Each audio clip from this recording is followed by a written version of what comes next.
नमस्कार दोस्तों। साल 2026 की शुरुआत शेयर बाजार के लिए किसी जश्न से कम और किसी चेतावनी से ज्यादा लग रही है। 2025 का पूरा साल उतार चढ़ाव में बीता और नए साल के पहले ही महीने में बाजार के चेहरे पर तनाव साफ दिखाई दे रहा है।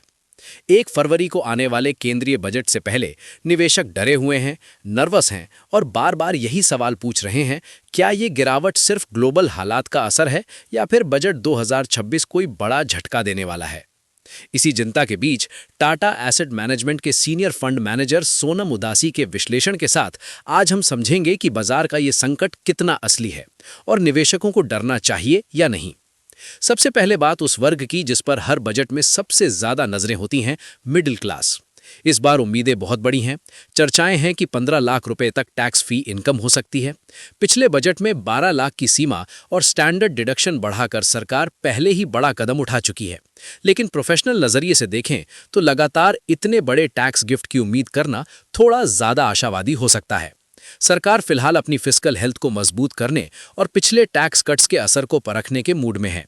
हाँ, इतिहास गवाह है कि वित्त मंत्री निर्मला सीतारमण ने कई बार कॉर्पोरेट टैक्स और जीएसटी में अचानक बदलाव कर बाजार को चौंकाया है। इसलिए पूरी तरह से कुछ भी नकारा नहीं जा सकता। लेकिन निवेशकों को यह समझना होगा कि इस बजट में बड़े टैक्स धमाके से ज्यादा सिस्टम को स्थिर करने पर फोकस रह सकता है। अब आते हैं उस मुद्दे पर जिसे बाजार के जानकार असली गेम चेंजर मानते हैं, रिस्क कैपिटल। जब विदेशी निवेशक बिकवाली कर रहे थे, तब भारतीय रिटेल निवेशक ही बाजार की ढाल बनकर खड़े रहे। ऐसे में मांग उठ रही है कि इस रिस्क लेने वाले निवेशक को इनाम मिलना चाहिए। अभी लॉन्ग टर्म कैपिटल गेन्स पर 1,25,000 रुपए तक की छूट है। विशेषज्ञों का मानना है कि अगर इसे बढ़ाकर 2 लाख किया जाता है तो इक्विटी में निवेश का उत्साह कई गुना बढ़ सकता है। सोनम उदासी साफ कहते हैं कि देश को रिस्क कैपिटल की जरूरत है और अगर सरकार इस दिशा में कदम उठाती है तो ये बाजार के लिए बड़ा टर्निंग पॉइंट साबित हो सकता है। सरकार के खर्च यानी कैपेक्स की बात करें तो 11.21 लाख करोड़ रुपए का आंकड़ा अपने आप में बहुत बड़ा है। लेकिन इस बार ध्यान सिर्फ खर्च बढ़ाने पर नहीं बल्कि बैलेंस शीट को साफ और संतुलित रखने पर भी है। रेलवे और डिफेंस सेक्टर पर फोकस जारी रहने की उम्मीद है।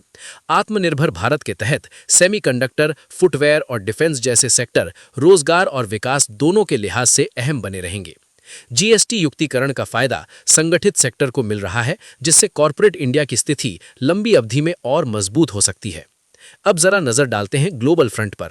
डोनाल्ड ट्रंप द्वारा यूरोप के कई देशों पर टैरिफ लगाने की धमकी ने दुनिया भर के बाजारों को डरा दिया है। लेकिन भारत यहां भी रणनीति के साथ आगे बढ़ता दिख रहा है। बजट के बाहर रहकर भारत यूरोपियन यूनियन और ब्रिटेन के साथ ट्रेड डील्स को अंतिम रूप देने में जुटा है। अगर अमेरिका और यूरोप के रिश्तों में तनाव बढ़ता है तो भारत के लिए बेहतर शर्तों पर व्यापारिक समझौते करने का ये सुनहरा मौका हो सकता है। बाजार की असली कहानी शायद बजट भाषण से ज्यादा इन इंटरनेशनल डील्स में छुपी हुई है। अब सवाल आता है एसेट एलोकेशन का। क्या इक्विटी अब भी राजा है? भारतीय परिवारों के पास हजारों टन सोना है और गोल्ड सिल्वर ईटीएफ की लोकप्रियता भी बढ़ी है। लेकिन हालिया करेक्शन के बाद इक्विटी का रिस्क रिवॉर्ड फिर से आकर्षक हो गया है। विशेषज्ञों की सलाह है कि पोर्टफोलियो में 5 से 10% हिस्सा सोना चांदी का जरूर रखें ताकि अनिश्चितता में सुरक्षा बनी रहे। वहीं इक्विटी में कंजम्पशन, डिफेंस और कैपिटल मार्केट से जुड़ी कंपनियां लंबी अवधि के लिए मजबूत विकल्प बन सकती हैं। अंत में सबसे बड़ा सच, शेयर बाजार डर का नहीं धैर्य का खेल है। पिछले 5 सालों में निफ्टी ने औसतन 13% सालाना रिटर्न दिया है। हाल के 1.5 साल भले ही सुस्त रहे हो, लेकिन इतिहास बताता है कि बाजार हमेशा अपने औसत की ओर लौटता है। आज की ये शॉर्ट टर्म घबराहट भारत की लॉन्ग टर्म ग्रोथ स्टोरी के सामने बहुत छोटी है। सवाल बस इतना है, क्या आप इस अस्थिरता से डरकर बाजार से बाहर निकलेंगे या धैर्य के साथ भारत की विकास यात्रा का हिस्सा बने रहेंगे? अपनी राय जरूर बताइए और ऐसी ही सटीक, गहराई से भरी बाजार की खबरों के लिए हमारे चैनल को सब्सक्राइब कीजिए, वीडियो को लाइक कीजिए और ज्यादा से ज्यादा लोगों के साथ शेयर करना मत भूलिए।